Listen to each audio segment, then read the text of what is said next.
Okay. Hello, everyone. My name is Cyrena Galuga.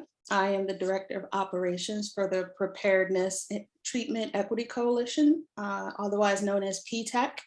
And today we have one of the recipients of our first Health Inequities Research Grant Program award.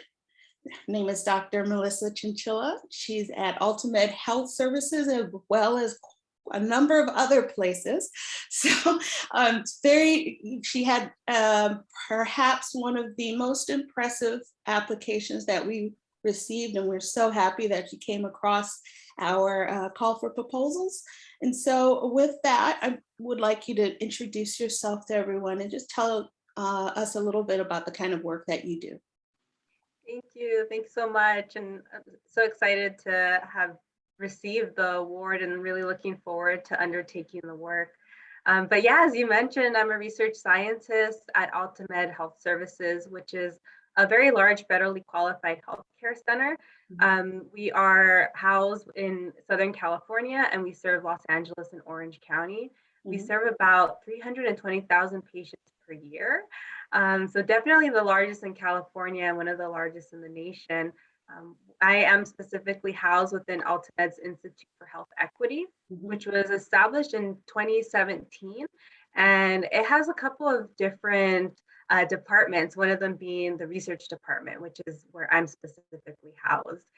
So the research work is really focused on addressing health inequalities throughout our healthcare system, focused on social needs and the impact of social needs on health outcomes. So really thinking beyond the clinical setting.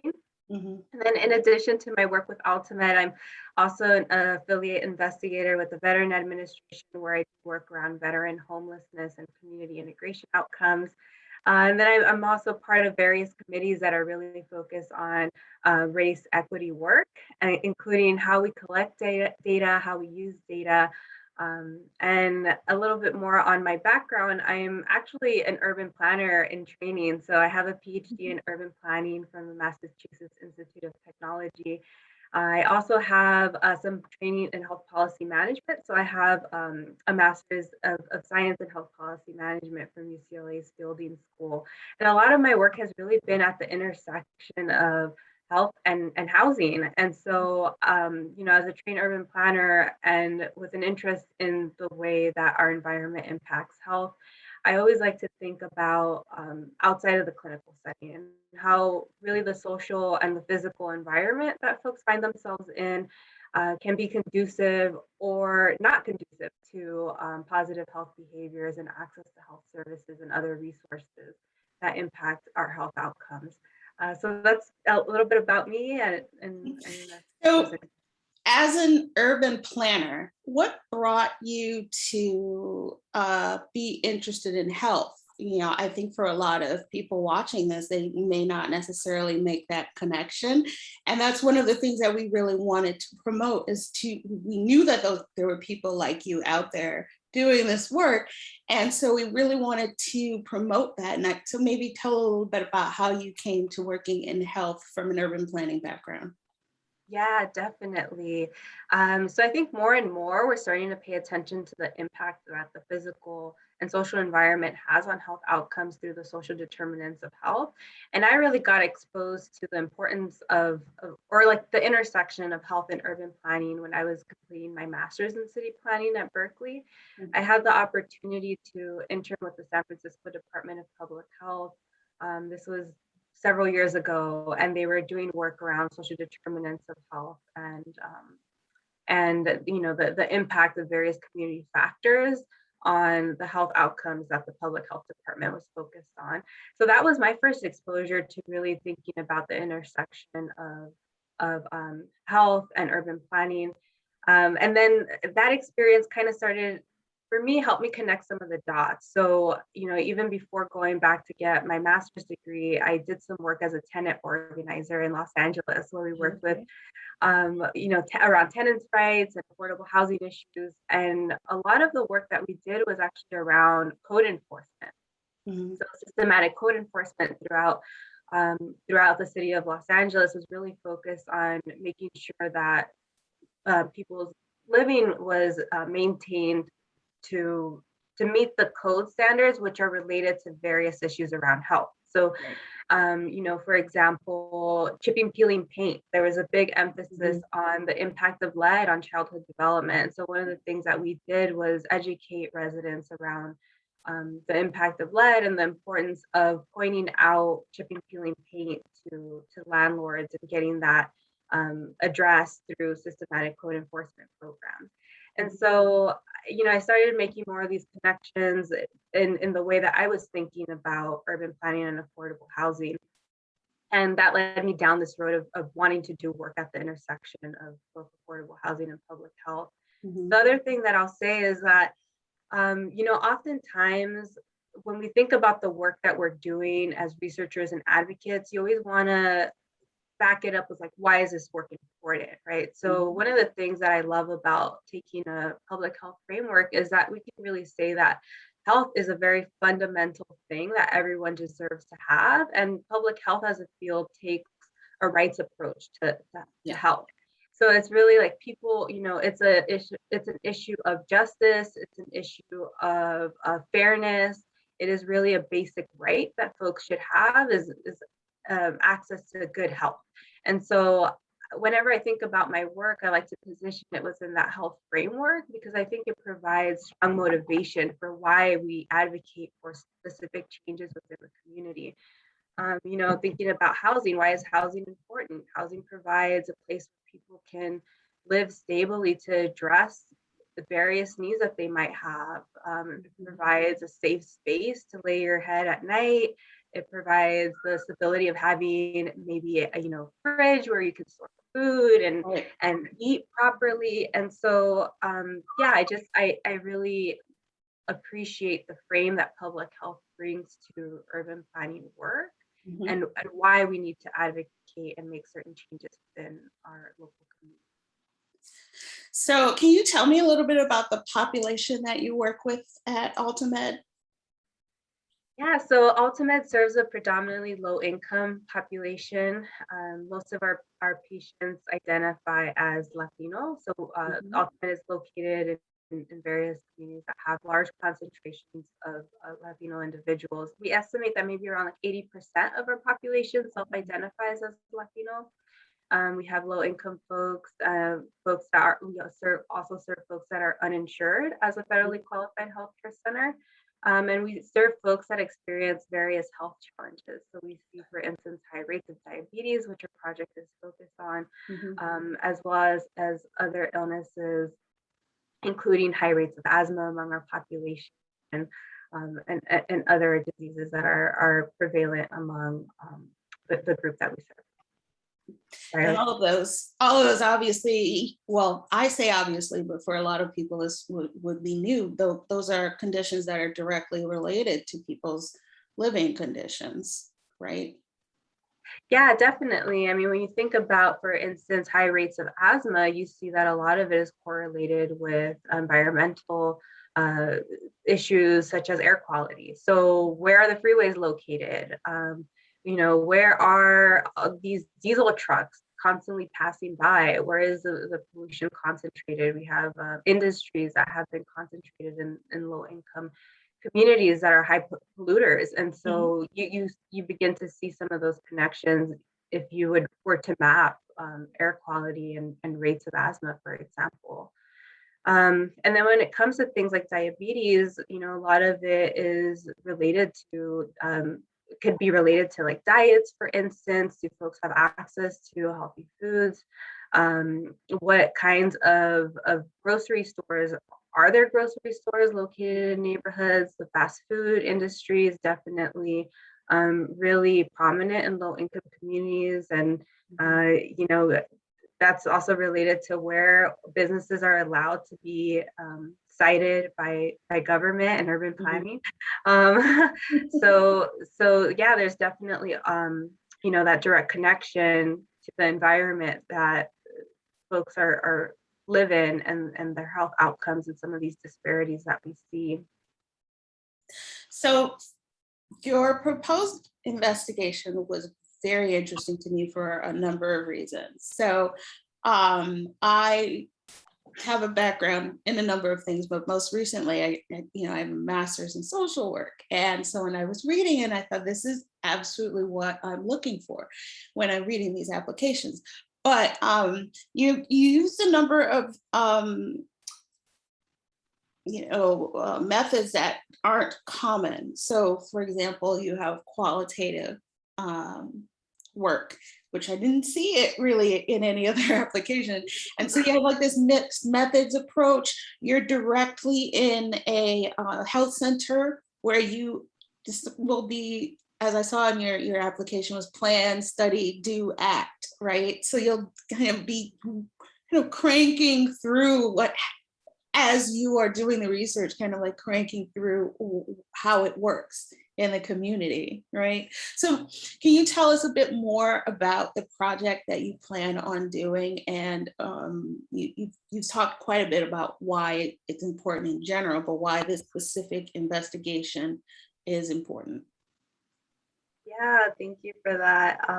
Yeah, and I love that you noted that it's a mixed methods project, and actually surprised to hear that other folks aren't using a mixed methods approach. So maybe I could start by speaking a little bit to that, because I think in general, the way that I approach my work, and a lot of my colleagues at the Institute approach their work, is through a mixed methods lens, because we believe that you can't really fully understand the data unless you're talking to folks that are involved in some of that data collection, including or providing the data themselves, right, like for patients.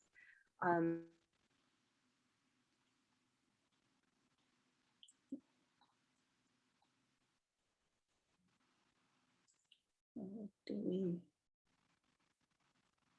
we freeze? Oh no! Oh, sorry. I'm so sorry. I think it froze, so I stopped it. Okay. Ugh. So start over. I will edit this. So you can start wherever it is you want to start. Oh, okay. Froze for a minute. Yeah. Oh, okay, no problem. Do you want me to? Okay, I'll just like move on. Yeah. So yeah, our project is focused on a number of different things. They're all interrelated and all about the intersection of diabetes and housing instability. So one of the things that I think is really important to know is just the evolving role of the healthcare system in identifying and addressing social needs.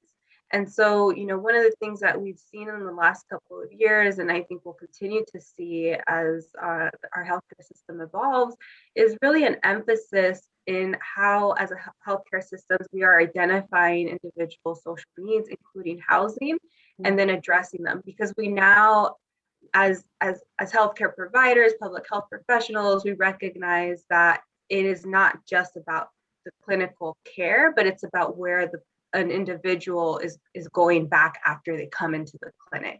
So it's about what types of services they receive or have or don't have access to. With regards to the population experiencing homelessness, it's about making sure that they have connection to services that are going to help them achieve housing stability. And so I really want to point out that social needs screen is becoming increasingly recognized as something that is critical for our healthcare system. And so part of what this work is about is trying to better understand how we might inform that process as we begin to develop it. So right now, one of the things that's happened within our healthcare system has been that we don't have a systematic way of screening for social needs. So even though we capture that information at times within our electronic health records, the way that it's being captured is kind of one-off, right? So maybe a person is talking to their doctor and their doctor is asking them, were you able to follow X, Y, and Z that we talked about in terms of improving your diabetes? And then the person says, no, I actually, I have trouble maybe following the dietary recommendations because I don't have a fridge. And okay, why don't you have a fridge? Is it, I'm living out of my car right now. And so, right now, the way that this is happening is that it's being documented through these various interactions. So it can be maybe with the doctor, or maybe when the nurse calls to make sure that the patient knows that they're coming in and is updating their records. Maybe they ask them their address and the person says, oh, I don't have an address. And so they put in homeless into the system. Mhm. And so, one of the goals of this work is to better understand how is that happening now. So what are some of the natural points of identification without a systemic way of assessing? So we're taking a deep dive into our electronic health records to understand how folks are self-identifying, who is collecting this information.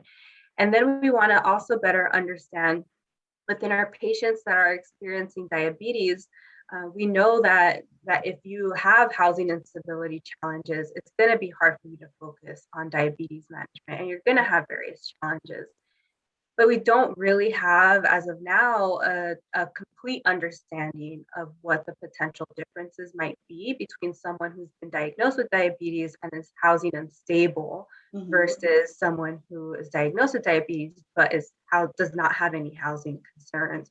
So we want to take a deep dive and compare these populations to better understand what their health outcomes are. So, for example, are we seeing folks that have diabetes and have challenges with housing stability come into our emergency services more? Are we seeing more inpatient visits within our system? So looking at that, and then also looking at the just like characteristics of the populations.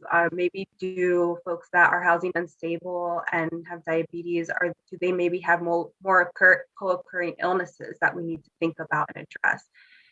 So the first part of it is getting a better understanding as to what the populations look like, what they're experiencing, by looking at our electronic health records. And then the other part of this work is really talking to the folks that work with individuals that have diabetes, and also the individuals themselves. So at AltaMed, we have a couple of different programs that are really targeted towards folks that have diabetes that is pretty far along on the spectrum. And so one of the things that they focus on is like different education programs. So opportunities to bring folks in as a group and discuss different ways to manage and address their diabetes. And then also another program that is focused on more one-on-one coaching and a medical team.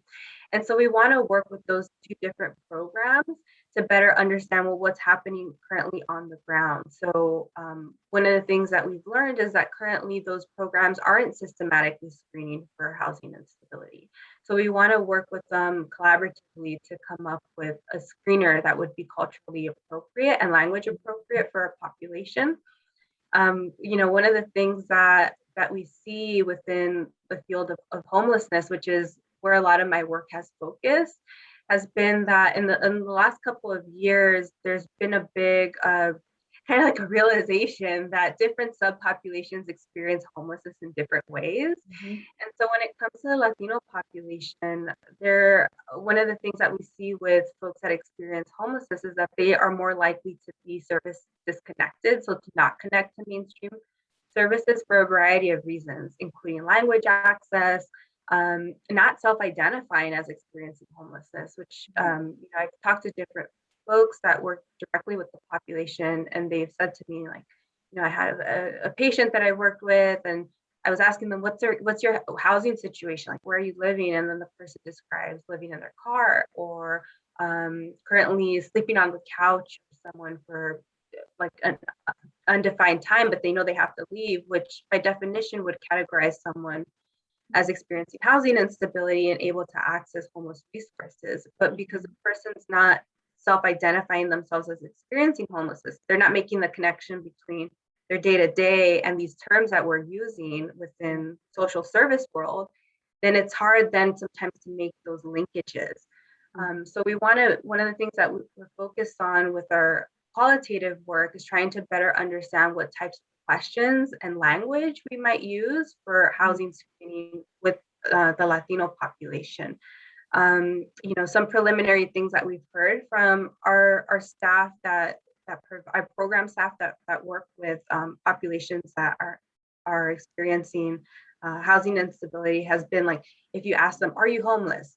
they're like, no. No. And then, yeah. And then if you ask them like, oh, where are you currently living? How long have you lived there? Do you know, more, and also in more of a conversational format, then you'll actually come to identify that the person is experiencing homelessness and can qualify for different types of services that are provided locally, and also, you know, potentially like statewide, national, et cetera.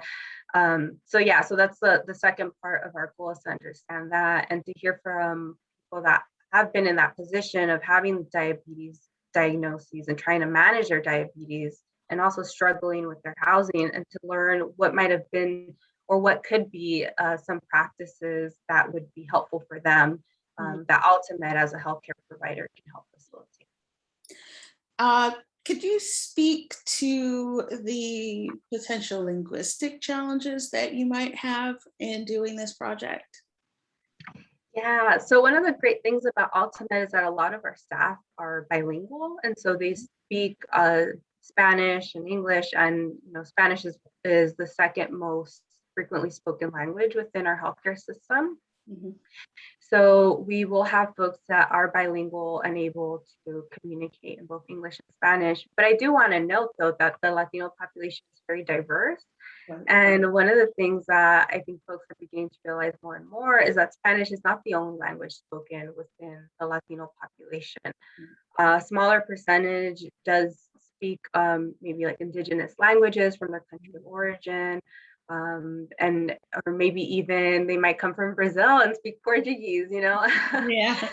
So we're not anticipating that the population that we'll reach out to will have a large representation of these other groups. We'd anticipate more of them speaking Spanish and English, so we don't believe that will be an issue.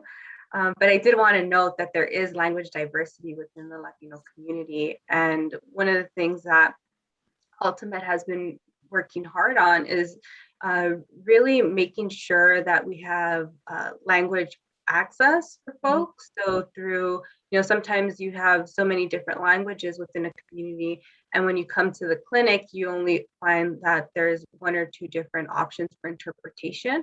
And so AltaMed in the last couple of years has had a big push towards video interpreting and electronic interpreting that would really provides a wide spectrum of language access. So that's definitely been a focal point for the organization. Okay. So what outcomes are you expecting from this project? I know you've mentioned working on a culturally and language appropriate screener for social needs. And I will definitely acknowledge that quite a few people probably don't identify as homeless because of the significant stigma that travels along with that. So in the screener that you have, based on what you've seen so far, how do you think that you could get to basically that yes, no status? Are you homeless? Are you not? Without, you know, saying it just like that. Yeah, definitely. So maybe first I'll speak to your question regarding where do we hope this work will go, and what impact do we hope it will have. And so there's a couple of different things here, like very specifically around diabetes and homelessness. We hope to help institute a systematic way to assess housing status, so that that is something that is asked of our patients that are have diabetes diagnoses and are enrolling in some of our health education programs around diabetes. So we definitely want to have that be one of the outcomes. Another outcome that we would like to see is some guidance around like key practices. So if you're a physician that's working with a patient that's experiencing housing instability, what are some potential key practices for helping this individual manage their diabetes? So, you know, some of the things that we've seen just starting to delve into the literature is like, you know, you might want to tailor the way that you prescribe insulin. You might want to think about prescribing it every week instead of every month, because you know that having the person come in for their prescription is going to make sure that they're actually taking the treatment or abiding by the treatment. So we definitely want to develop some guiding principles for folks that are working with these populations. And then more broadly, we hope that this work will inform AltaMed's efforts to really institute social needs screening throughout our patient population. So I mentioned earlier that we're interested in trying to understand at what point and with what staff are folks self-identifying with. One of the things that we talk a lot about in urban planning is like, when you're building walking trail, for instance, sometimes folks will say like, oh, let's see where people walk first. Like, let's see what path they create for themselves, because people will naturally create paths that make the most sense for them, that get you quickest maybe from point A to point B, or that, maybe it's a scenic route, who knows? So people will naturally create paths. And so one of the things that we want to do with this project is take a look at, well, what paths have people naturally created for identification? So what might be some of the natural points for people to collect some of this information? That's an ongoing question within the social determinant of health work and social need documentation for healthcare systems. Who collects this? At what point do they collect? What makes the most sense? When do people feel comfortable self-identifying to sensitive needs and topics? So we hope to take a dive into the EHR, as I mentioned, and have those processes potentially inform how AltaMed rolls out larger screening processes in the next couple of years. So we want to have that also be of impact for the organization. And sorry, you asked me one other question and I'm forgetting because it kind of went on. No, I think you answered it to some extent. I mean, the question it was just basically asking how you can account for the culturally and linguistically specific way, and you answered the question. So thank you for that. No, I think yeah, you're asking about the language, right? Yeah. I could, yeah. So one of the things that we've learned preliminary based on like other projects that we've had from our staff has been that asking descriptive questions and asking them in a conversational manner helps elicit more clear information from our patients. So again, instead of asking, are you homeless? Yes, no, asking people more detailed questions about their housing status, how long do they think they'll be able to stay there? Asking them these taking a more descriptive conversational approach. And then the other thing that we really want to explore is, what is a translation into Spanish? Because I've asked employees that are bilingual, I've asked them, when you're talking about someone experiencing homelessness, how do you translate homeless? And then they kind of stop and pause, and sometimes they'll Google it. They'll use Google Translate, and then like one word that comes up is vagabundo, which means like vagabond, and it's not quite right. Yeah. Yeah, and it's not quite right. And so I've had staff be like, oh yeah, this is weird. This is not what we would use. And so we want to get into the Spanish translations.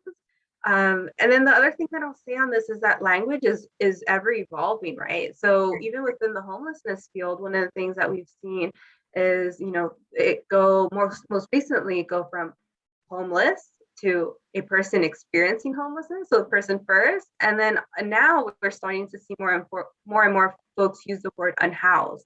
Yes, I've seen that more. Yes. Yeah, and that's really like the recognition that home is more than a physical structure.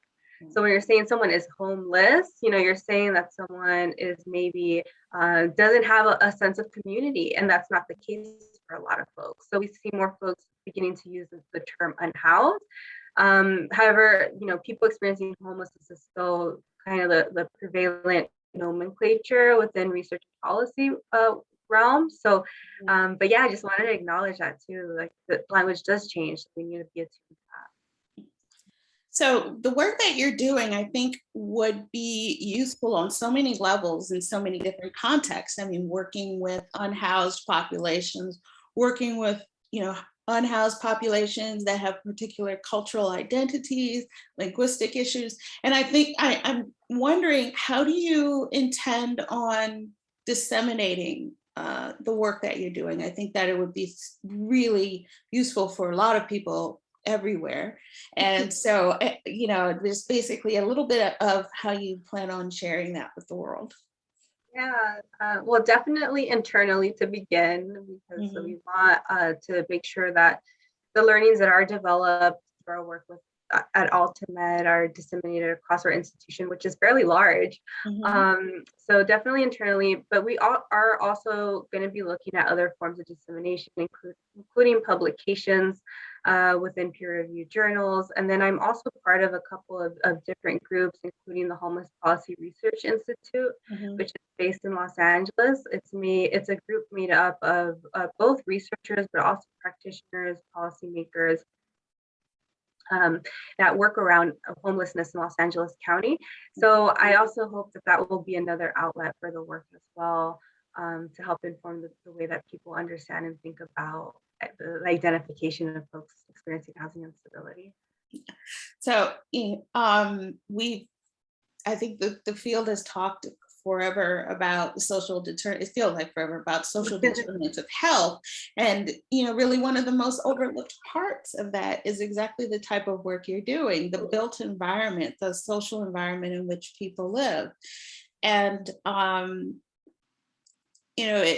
when we're talking about addressing health inequities, that's something that's a really critical part of that. How do we you know frame that and get people who aren't really in that mindset in the clinical setting to start probing about people's housing situations, probing about other types of social needs.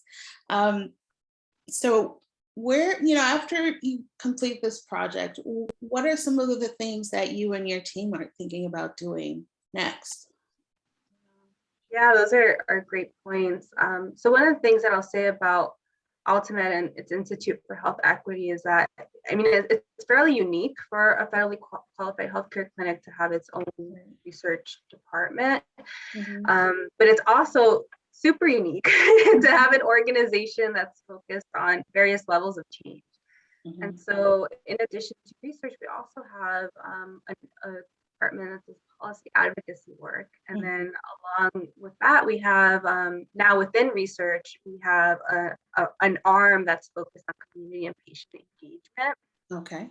So really working with community and patients to do a couple of things, build power within the community. So we have like capacity building Right. programs that one of my colleagues oversees and runs, focus on capacity building and research. So thinking about like community-based participatory research and how the Mhm, organization can support that, but also capacity building around advocacy leadership. mhm, So there's a capacity program on that, helping folks understand how they can be advocates in community change for different issues that impact health outcomes. mhm. And AltaMed is deeply embedded in the community and works collaboratively with various community-based organizations. But in addition to those components, the Institute of Health Equity also has a medical education department where, training the leaders of tomorrow that are going into the healthcare field. They've now have had a family residency program, I believe, for 2 years now. Oh, okay, Yeah, so it's like a great. really nice intersection of various efforts that are all working towards change. So one of the things that we've talked about internally is really creating an ecosystem of change, right? So how are we working with the community to identify the issues of importance? How is research supporting the identification of best practices and programs? How is the policy advocacy arm helping facilitate advocacy towards changes in legislation that can impact Mhm, communities on the ground? And then how are we making sure that our future generation of health leaders and practitioners are learning from all this work and taking more of a comprehensive lens to health outcomes? And so it's an interesting place that we're building towards mhm. this synergistic relationship between all these various points of work. So I hope that the work funded under this project will influence and touch various pieces of what AltaMed is doing. Well, it sounds like you're at the perfect institution for the work that you're doing. And in some ways, it's a great model on how we can, like you said, build an ecosystem that attacks health inequity from all of the different angles that are necessary to, get to a more, not just, I don't think they're not just an equitable, but actually a more just health system and health environment. Well, I would like to thank you for joining us. This is Dr. Melissa Chinchilla at AltaMed Health Services, the Institute for Health Equity. She's one of the awardees for our first Health Inequities Research Grant. And you've been an amazing guest. And I really would like to thank you for taking some time out of your busy schedule to join us. Thank you. Thank you so much for having me. All right, bye. This will edit out. Okay. Thanks so much. It was fun chatting. I know you kind of went over time and chatted too much. You can cut me down. So